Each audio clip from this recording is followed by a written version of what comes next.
Welcome to the Weekly Focus English. Week 5, FinTech Revolution, Scaling Global Carbon Markets in 2026. In 2026, financial technology is playing a pivotal role in accelerating climate action. International platforms are integrating blockchain to track carbon offsets with unprecedented transparency.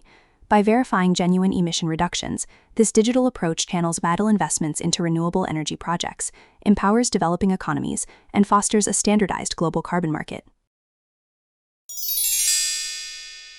Welcome to today's deep dive.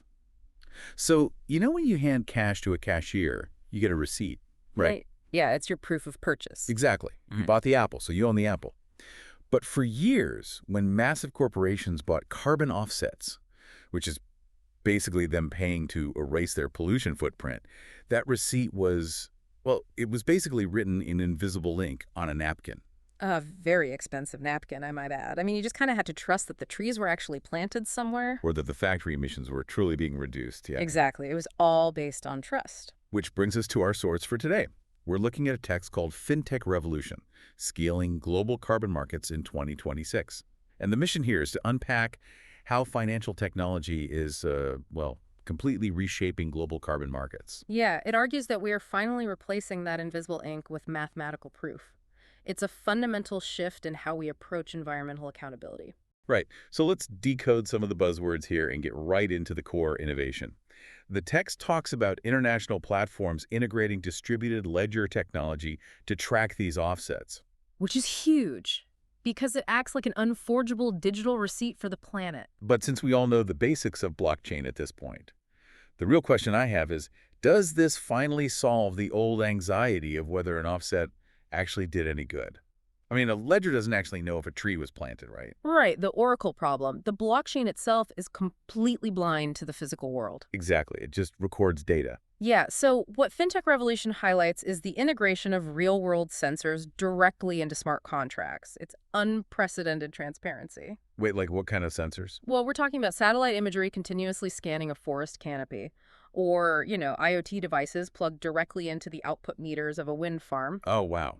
So the data feeds straight into the blockchain without any human intervention at all. Right. When a smart contract detects that a specific tokenized hectare of the Amazon is still fully intact based on satellite data, it automatically verifies the carbon credit. So it removes the human tampering element entirely. Totally. You aren't trusting some corporate sustainability report anymore. You're trusting an automated data feed secured by cryptography. That's wild. It's essentially doing for carbon markets what the SWIFT system did for global banking. Yes, exactly.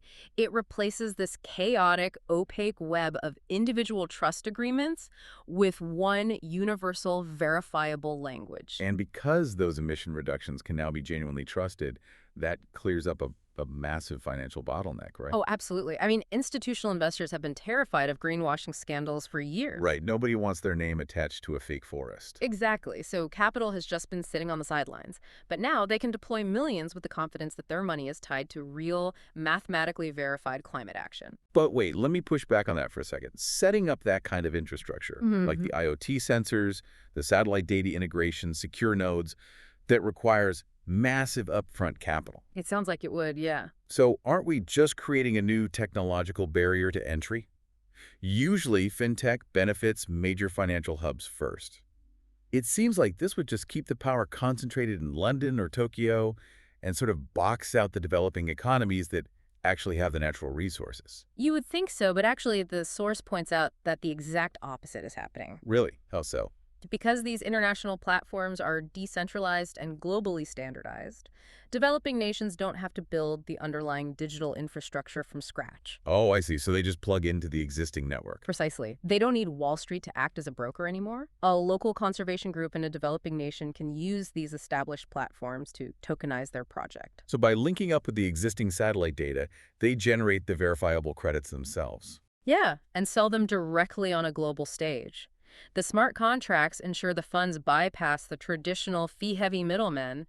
The money goes straight to the project. That is a massive shift in the global economic landscape. Yeah. I mean, it creates a direct, frictionless pipeline.